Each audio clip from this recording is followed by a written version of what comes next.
O Fabrício Naitsky está ao vivo aqui conosco no Jornal da Manhã e tem atualizações para a gente. O que você destaca, Naitsky? Bom dia. Bom dia, Lívia. Bom dia, Colombo, a todos que acompanham o Jornal da Manhã. É uma situação extremamente delicada que a gente vê em Gaza neste momento, como a gente consegue ver pelas imagens, que nos acompanha pela TV, também pela Panflix. Muitos foguetes, muitos disparos nesta região e como vocês haviam destacado aqui, testemunhas já relatam um avanço dos tanques no território ali próximos da cidade de Gaza, principalmente na estrada de Salah al-Din, que liga a cidade de Gaza, a mais populosa da região, em direção ao sul, ou seja, pode ali estar bloqueando a saída de pessoas neste momento. É uma informação que acaba de chegar, a gente segue conferindo isso. O exército de Israel declarou nesta manhã ter bombardeado 600 alvos do Hamas. Antes dessa intensificação, né? Justamente, é uma atualização que saiu ali agora são 7h16 da manhã, essa foi uma atualização que saiu por volta das 6h30 da manhã, ou seja, são números que vão aumentar ainda mais, mas que já representam um aumento muito grande em relação ao sábado, onde foram 450 alvos do Hamas bombardeados pelo exército de Israel. Segundo as Forças Armadas israelenses, um desses alvos que eles bombardearam seria um prédio na cidade de Gaza, onde estariam pelo menos 20 terroristas, 20 comandantes militares do Hamas. A gente não tem informação se esses terroristas teriam morrido ou não, mas foi um prédio que foi atingido pela Força Aérea de Israel, então supõe-se, obviamente, que eles estão pelo menos nos escombros, vamos dizer assim. E aí um outro dado, a gente tem também a tragédia humanitária, Lívia. Segundo dados oficiais, informações que vieram, na verdade, do Hamas e também da administração do hospital Al-Shifa, que é um dos principais hospitais da cidade de Gaza, tem 55 mil pessoas dentro do hospital Al-Shifa nesse momento. Cada local, cada ponto do hospital completamente tomado de pessoas. Repita esse número, Nath. 55 mil pessoas dentro de um hospital. Poxa vida. Porque tem uma coisa, né, Fabrício? Tem as pessoas que estão internadas, tem as pessoas que precisam de atendimento, tem os profissionais de saúde e tem quem vai para o hospital achando que ali é seguro. A gente estava mostrando aquele hospital de... Como chama a cidade? Khan Yunis. Khan Yunis, exatamente. E a multidão que fica do lado de fora, quando chegam as ambulâncias ali, denota exatamente isso, né? É gente que está ali no entorno do hospital, imaginando o seguinte: bom, qualquer lugar vai ser bombardeado. Aqui não. Justamente. Aqui é um hospital, então eu vou ficar aqui perto porque aqui é seguro. Só que Israel diz o seguinte: o hospital está na superfície, lá embaixo. É justamente esse lá embaixo hospital, tá o Hamas. Justamente esse hospital, o Al-Shifa, que o exército de Israel afirmou na última semana está sendo usado subterrâneo como uma espécie de centro de controle do Hamas para as operações. Então eles dizem, o exército de Israel, que é uma série de túneis que levam para esse hospital ou que partem desse hospital, de onde seria ali uma espécie de QG, um quartel-general do Hamas na faixa de Gaza. Os bombardeios foram intensificados na região do hospital. O hospital diretamente não foi atingido. A gente vê agora mais uma nuvem de fumaça vindo aí. É impressionante o que está acontecendo agora. Né, nessa manhã. Eu não sei se você que está sempre aqui com a gente, Fabrício, acho que durante as edições do Jornal da Manhã, desde que isso tudo aconteceu, não posso falar pelo dia inteiro, né? Mas é o dia com o volume de bombardeios, pelo menos que estão sendo flagrados pelos colegas que estão lá, os repórteres cinematográficos, é disparado o dia com o maior número de bombardeios. É um negócio impressionante o que está acontecendo. Faz 40 minutos que não para. Com certeza. Não para de cair bomba. Ver o céu, né, Colombo? É só fumaça. Não dá para ver o céu mais da faixa de Gaza. É só fumaça. E a gente ouve também, pelo barulho, também a forma como a própria câmera treme, indica que são ataques muito fortes nessa região, nesse momento, que é resultado daquilo que a gente tem dito, que a gente tem observado, principalmente nesse final de semana, o exército de Israel anunciando já que é a segunda etapa da guerra. E que, como disse o porta-voz do exército de Israel, que Gaza sentiu o chão tremer. É isso que está acontecendo, né? Justamente. A gente daqui do Brasil, vendo pelas imagens, consegue perceber... Gaza não, o Hamas. O Hamas sentiu o chão tremer. Pois é, a gente daqui do Brasil, vendo pelas imagens, consegue sentir esse chão tremer também. A câmera balança a todo momento, mas é um sinal de que essa segunda etapa da guerra, de fato, começou. Agora, Fabrício, desculpa só te interromper de novo, tem um negócio importante que parece que é o seguinte, é a tomada de Gaza, né? Se essas informações de que os tanques estão na estrada, na principal estrada que leva a Gaza, que há gente dizendo que há tanques no entorno de Gaza, a gente pode estar acompanhando uma operação. Claro, tudo isso a gente tem que esperar confirmar, gente. Estamos assistindo ao vivo uma guerra. Basicamente é disso que se trata. A Jovem Pan está transmitindo para você ao vivo a guerra de Israel contra o Hamas. Mas essas informações que chegam de lá, Fabrício, elas indicam uma etapa muito importante dessa ofensiva, que é a tomada de Gaza pelos israelenses, né? E justamente um combate muito mais próximo, um combate em área urbana, uma área extremamente populada, uma das áreas com a maior densidade populacional do mundo. A gente havia falado aqui na última semana que há um precedente histórico disso nessa região, no Oriente Médio, quando a coalizão internacional formada por Estados Unidos, França, Reino Unido, Iraque, participou da Batalha de Mossul entre 2016 e 2017, lá no Iraque, para libertar a cidade do Estado Islâmico. Foi uma batalha extremamente sangrenta que custou a vida de muitos civis, e é o que a gente está vendo agora, indica-se, né, que é o que a gente está vendo começar neste momento.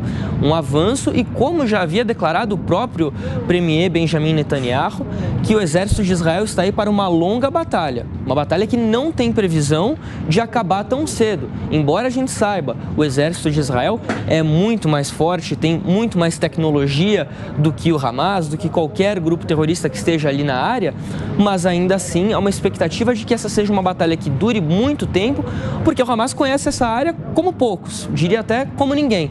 A questão dos túneis é extremamente importante, aquelas pequenas incursões pontuais que a gente viu na última semana eram uma preparação do exército de Israel para conseguir entrar no território com um pouco mais de facilidade, ou seja, tirando ali possíveis armadilhas que eles poderiam deixar no caminho, minas terrestres, qualquer coisa que pudesse dificultar a entrada dos tanques e das tropas, porque essa segunda etapa, essa incursão que Israel promete, e a gente assiste nesse momento acontecer, ela é uma etapa que garante uma incursão terrestre, mas também aérea, como já vinha acontecendo antes, e marítima. E essa incursão terrestre tende a ser a mais sangrenta de todas. O próprio Hamas já declarou que neste final de semana se engajou ali em batalhas sangrentas contra o exército de Israel. Já começou essa nova etapa, né? No fim de semana a gente tinha dúvidas sobre já é a etapa definitiva, porque Israel foi uma vez e voltou. Não é? Sim. Foi a Gaza e voltou, foi a segunda e voltou.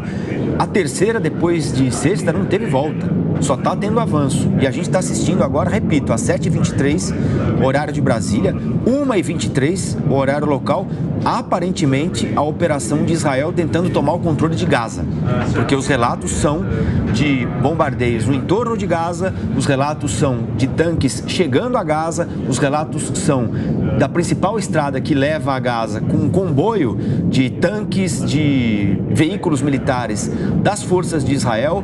Há disputa por terra, portanto, há o bombardeio aéreo intenso, subindo mais uma grande camada de nuvens. Agora já não se vê nada, né? Não é possível saber como está o tempo nessa região hoje, né? O céu é um cinza só, uma cor de chumbo, misturada com o branco que sobe do entulho remexido pelas explosões. Então, a gente está assistindo uma etapa importante desse conflito agora, que fatalmente vai deixar muita gente morta, não tenho dúvidas, mas é aparentemente a tentativa do exército de Israel de avançar sobre Gaza. Fatalmente, muita gente ainda vai estar entre esse número de mortos que a gente está divulgando a todo momento para você.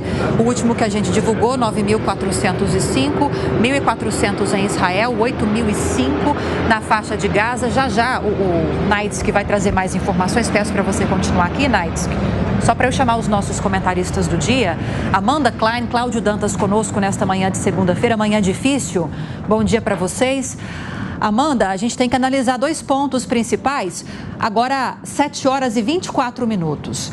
A gente tem que analisar dois pontos para essa informação que o Naitsky trouxe para nós, de que a promessa é de que a guerra vai ser muito longa ainda, difícil e longa. Além da questão estratégica do Hamas, que conhece como ninguém o território da faixa de Gaza e estão preparados para essa incursão que já está acontecendo, tem um exército de Israel que está preocupado com os reféns que ainda estão nas mãos do Hamas. Quase 230, 229, se esse número já não foi atualizado. O que você vislumbra para os próximos dias? Lívia, primeiro bom dia a você, ao Naitsky, ao Dantas, que está conosco, ao Colombo, a nossa audiência. É uma guerra que será muito longa. Eu acompanhei a coletiva do primeiro-ministro Benjamin Netanyahu, aliás, a primeira coletiva dele em muito tempo. Eu estava ouvindo os canais israelenses, parece que ele não dá uma entrevista coletiva há anos, e ele respondeu às perguntas dos repórteres. E as primeiras perguntas foram muito incômodas, porque pelo menos os 3 primeiros questionamentos dos profissionais de imprensa foram no sentido de questionar se Netanyahu assumia a responsabilidade pela falha dos serviços de segurança que permitiram que o Hamas entrasse, invadisse o território israelense e cometesse os atentados terroristas bárbaros de 7 de outubro. E ele se esquiva a todo momento de assumir a responsabilidade e diz que não é hora de falar sobre aquilo. Ele falou nessa coletiva que será uma guerra longa. Depois o ministro de Segurança, Yoav Gallant, do gabinete dele, falou que esse é o segundo estágio da guerra e esse estágio pode durar meses. E por mais que tenham ocorrido essas invasões terrestres, parece que ainda não é o conflito em sua escala total, na sua escala mais abrangente, porque quando chegar à escala mais abrangente de invasão terrestre, isso pode acontecer simultaneamente em vários pontos de Gaza. O que a gente percebe é que eles estão adentrando cada vez mais no território palestino e entrando em confrontos diretos para matar os terroristas do Hamas. E o Netanyahu deixou claro que o objetivo primeiro dele é extirpar, acabar com o Hamas na faixa de Gaza, embora não tenha respondido o que será feito depois disso e não tenha respondido o que está sendo feito para evitar as mortes das vítimas civis, e também disse que o segundo maior interesse é recuperar os reféns. Agora, um ponto que é nisso que você tocou é que ele tem sofrido muita pressão também das famílias dos reféns, que têm dúvidas se essa estratégia do Netanyahu de lançar essa incursão terrestre, esses bombardeios incessantes de Gaza, é o melhor jeito de reaver essas pessoas, de recuperar essas pessoas, porque essa é uma estratégia, uma tática militar que eles estão apostando. Não necessariamente será a tática militar que trará essas pessoas de volta a Israel. A gente segue acompanhando imagens ao vivo da faixa de Gaza, muita fumaça, bombardeios intensificados nesta manhã de segunda-feira. Lá já é tarde na faixa de Gaza. Não vemos mais... 1h27, Colombo. Não vemos mais praticamente nenhuma construção, o céu da faixa de Gaza, situação complicada por lá. Agora, 7h27. Dantas, quais são suas perspectivas aí para os próximos dias? Muito bem, bom dia, Lívia, bom dia, Colombo, bom dia, Amanda, bom dia, nossa audiência. Como eu comentei na sexta-feira, esta é a segunda fase, é a fase mais intensa. Esta guerra, ela está sendo travada justamente em avanços estratégicos sobre o território de Gaza, para encurralar efetivamente essas lideranças terroristas do Hamas que se utilizam dos civis como escudo humano. A gente não pode perder essa perspectiva do conflito. Eu chamo a atenção para algumas declarações que foram dadas no fim de semana. Em termos de estratégia militar, o chefe do Estado-Maior israelense ele fez a síntese, né, da primeira fase, que é a estabilização da linha de defesa, que consistiu justamente em reunir as forças reservistas para esta segunda fase, em evitar novas incursões, como a do 7 de outubro, aquele ataque bárbaro, né, histórico, e também destruir as capacidades de artilharia do Hamas na fronteira com Israel. Então, agora, como disse o Netanyahu, as Forças Armadas israelenses estão no chamado Portal do Bastião do Mal, ou seja, estão aí na beira, né, dessa incursão militar que é necessária, não há como recuar. Quem relativiza isso, quem busca cessar fogo, esquece a história. A gente precisa ter sempre a dimensão histórica para evitar novos erros. E a dimensão histórica aqui é da própria Segunda Guerra, quando a gente vê como lideranças, né, como Chamberlain, por exemplo, teve de lidar aí com Hitler e acabou permitindo o expansionismo alemão, sem esquecer o próprio acordo entre a Rússia e a Alemanha, Molotov-Ribbentrop, que também permitiu o expansionismo. Então, estamos diante, naturalmente, daquilo que o próprio Netanyahu está considerando como a segunda guerra de independência de Israel. Esta guerra ela vai ao fim, vai até o fim, até a eliminação, a expulsão ou a eliminação, morte das lideranças do Hamas, de total incapacidade, né, da incapacitação militar do Hamas, na destruição dos seus esconderijos, dos seus pontos de apoio, de toda essa rede, essa infraestrutura subterrânea, justamente para que o próprio território de Gaza seja libertado. Israel precisa se reposicionar no Oriente Médio e esta é a guerra para esse reposicionamento. Não há como tolerar o terrorismo, só há como avançar. Muito bem, nós seguimos aqui com a análise do Cláudio Dantas, da Amanda Klein, com as informações do nosso timaço, a nossa redação toda mobilizada para manhã de ataques mais intensos desde que os conflitos começaram.